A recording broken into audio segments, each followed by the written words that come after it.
So anytime I'm having a conversation with friends, family, or just people I know, people I've met somewhere out and about or whatever, and if they're asking me a question about a 1911, it's usually like, I want to get my first 1911 and I really don't know what to get. And I don't want to start out with just the cheapest one. I don't want to buy just based on price alone. But I also don't want to spend $2,000 on a over-the-top gun that I may not need or appreciate.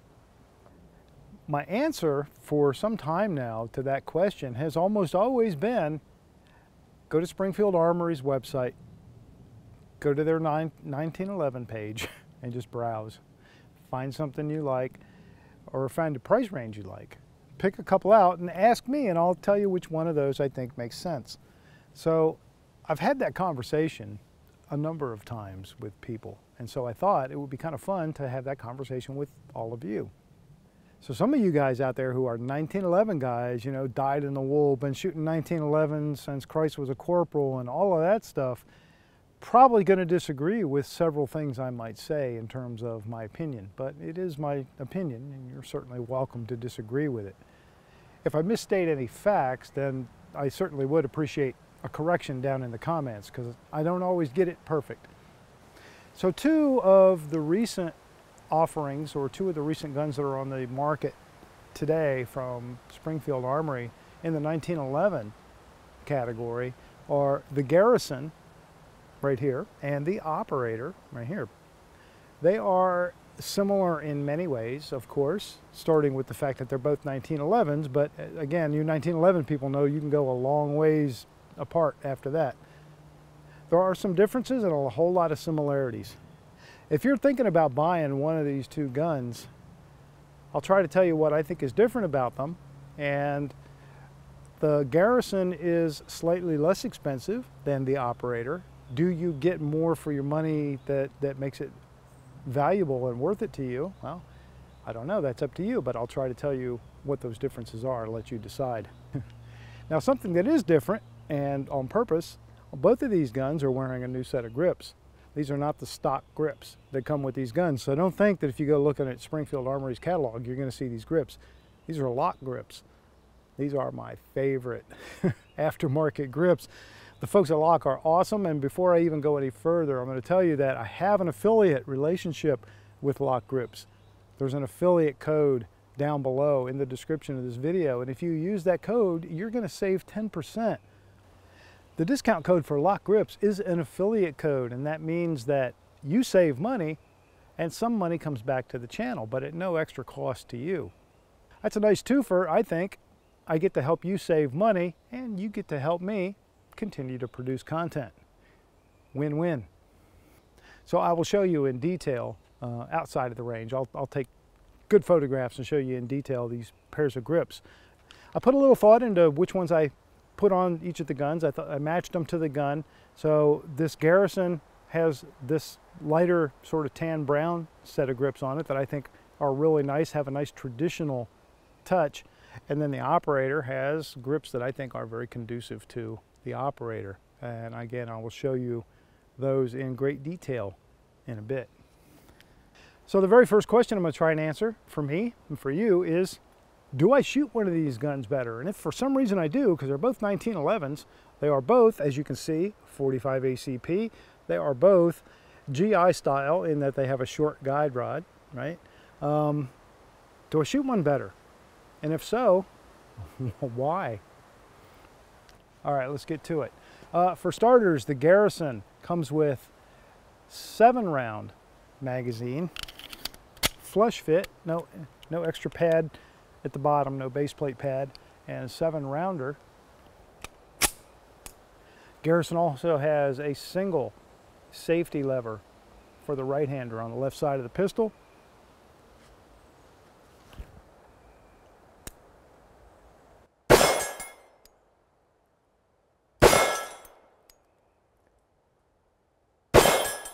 Three-dot sight picture. They are not night sights.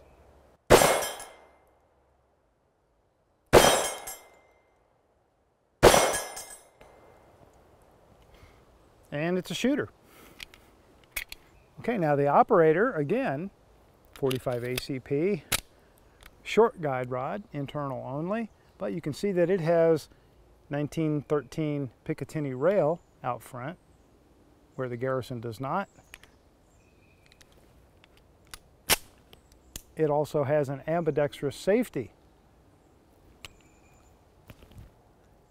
It also has a 3-dot sight picture, different configuration. We have a more blacked out rear sight with 2 dots, and the front sight is a night sight. Front sight only is a night sight.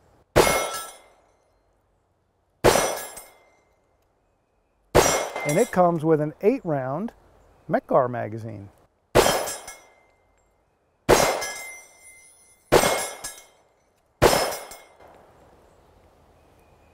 So those are the major differences between those two guns, superficially. So now that I've told you about the magazines and I don't have to worry about keeping myself straight on that anymore, I'm just going to use whatever I grab. I've got some Mekgar magazines, I got some Wilson Combat magazines as well. So I'm going to rotate through all those. If we have any kind of problem, which I do not anticipate, I will make a note and tell you which magazine might not disagree with what gun. But again, I don't anticipate that being a problem. Let me try some of those paddle targets that are about 17 yards downrange.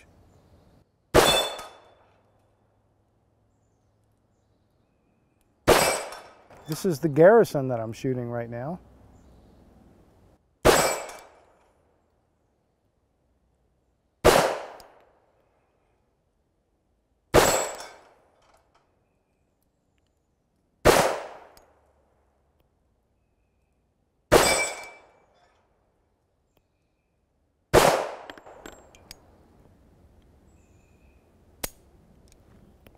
Ruh-roh. We may not have locked the slide back. Gonna wait just a second to make sure, because I did lose count, so if I had been counting, I would know. I suspect we just didn't lock the slide back on the final round. And that is the case. All right, operator. Also using a Mekgar. Now let's see if I can clean up those plates with this one.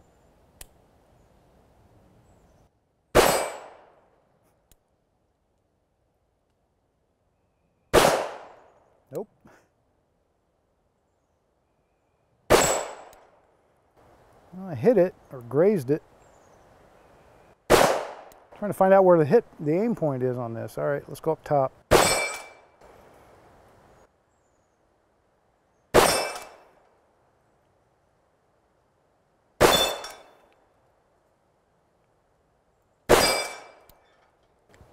All right, I don't know, seems like a pretty straightforward center hold to me.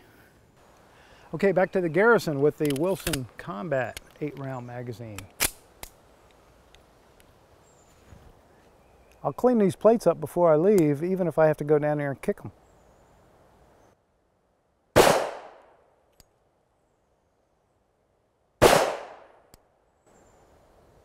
I'm trying to get that one on the right. There we go.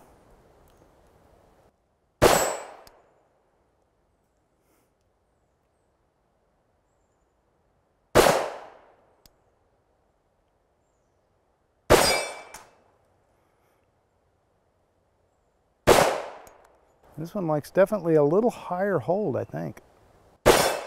Yeah. It likes me to hold right up near the top. And good way to empty the mag.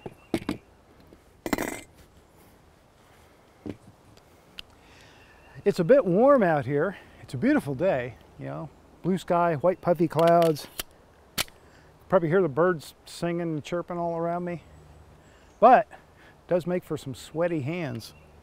So I am glad that I have these lock grips on here because they do help a bunch.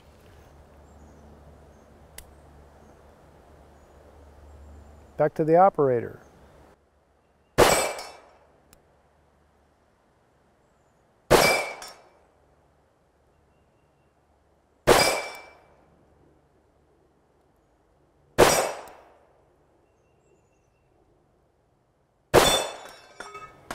All right, try the other tree over here.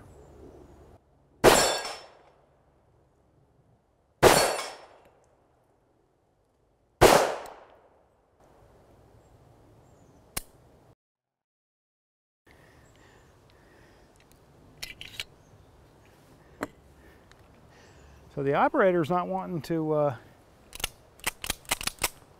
lock back on magazines. Actually, I think, wasn't it one of each? I think the Garrison didn't lock open on a Mech-Gar magazine, and the operator just now didn't lock open on a Wilson Combat magazine. But I'm not gonna test all that because that requires too much math, and I would have to write things down, and I don't wanna. Both of these guns are all steel, of course, with a very nice finish. Nice trigger. It's like an aluminum skeletonized trigger, and they're both in the about 4 to 4.5 pound range for the trigger. Very, very similar guns. We have the smooth dust cover on the Garrison. We have the Picatinny rail on the operator, as the name would imply, that model. But really, in every practical way, they are both just really good 1911. Chambered at 45 ACP.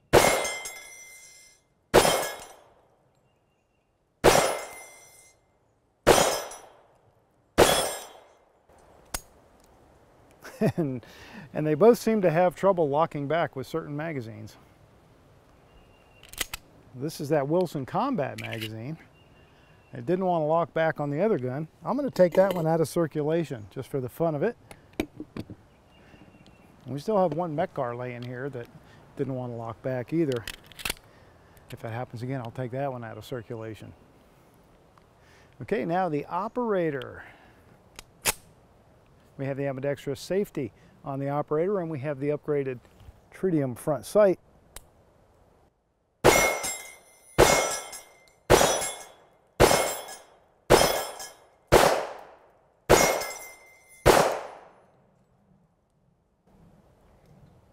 And they are both really nice shooters. Operator also has serrations up on the front of the slide, making it a more tactical oriented pistol. Neither one of these guns has any checkering or serrations on the front strap. They are both smooth as a baby's butt right up here on the front. So depending on your personal preference, that is either a good thing or a bad thing. I generally like some good checkering out front, but I don't mind it.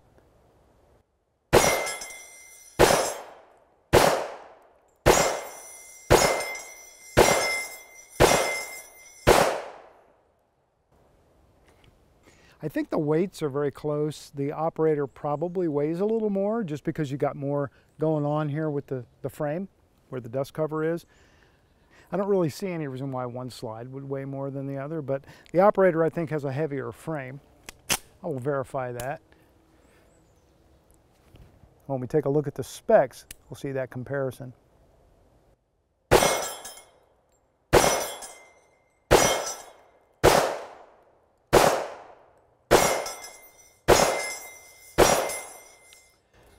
Bottom line is both of these guns are, I mean, they're shooters. You know, they are well-built 1911s that are going to be reliable and accurate. And I always tell those people asking, you know, I'm looking at 1911s, what should I be looking at? And I always tell them, man, you look for a Springfield Armory.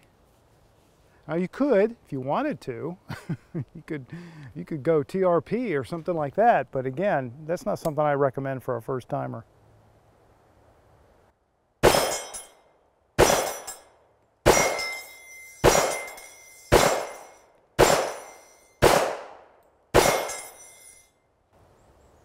I don't know, it felt to me like I've been shooting both of these guns pretty well exactly the same.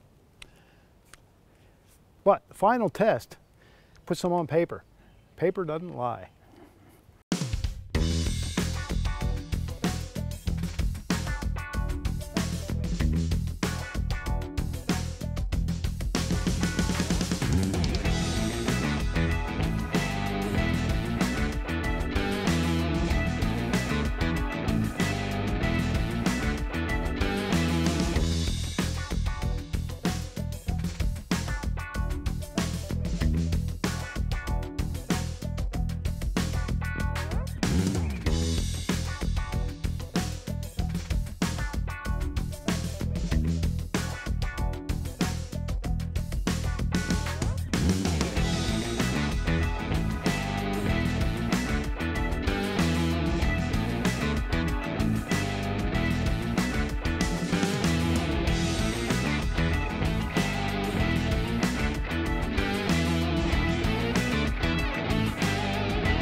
There is, I'm very distracted right now. There is an absolutely beautiful hawk.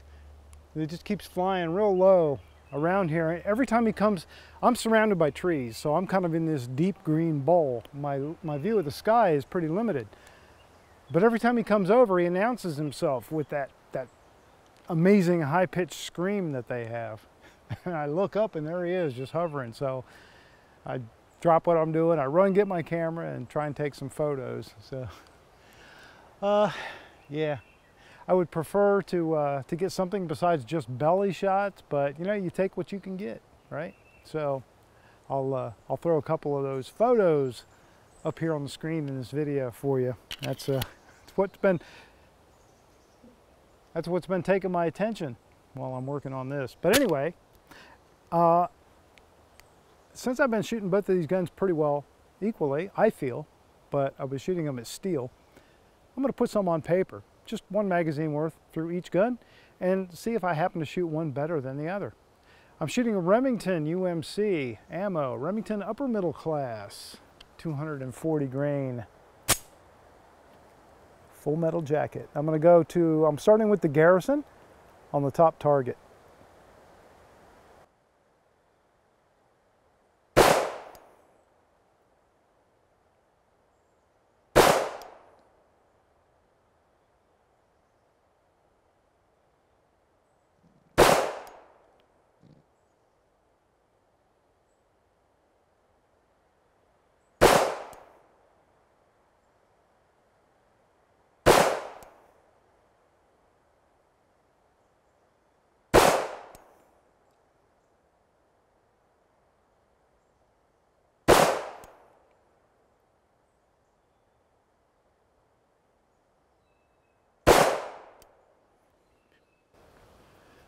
Oh man, my hands are sweaty now, and these guns have been laying out here in the hot sun, so I am appreciating these lock grips. Ooh, appreciate that cloud that just went over too.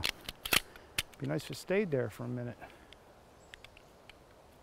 All right, now the operator to the lower target, and thanks to my friends at Optics Planet for that target and so much more that they do.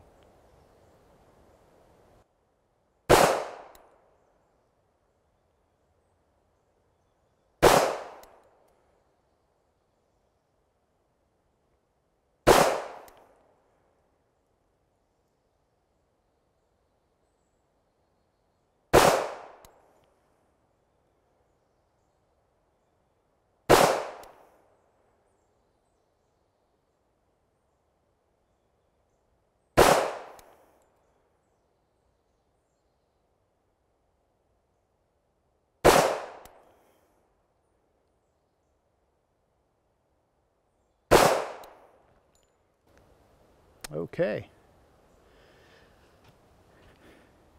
I'll look at the measurement on those groups, but I think I got myself a bit more consistent with the second group, but I bet you size-wise, they're probably about the same.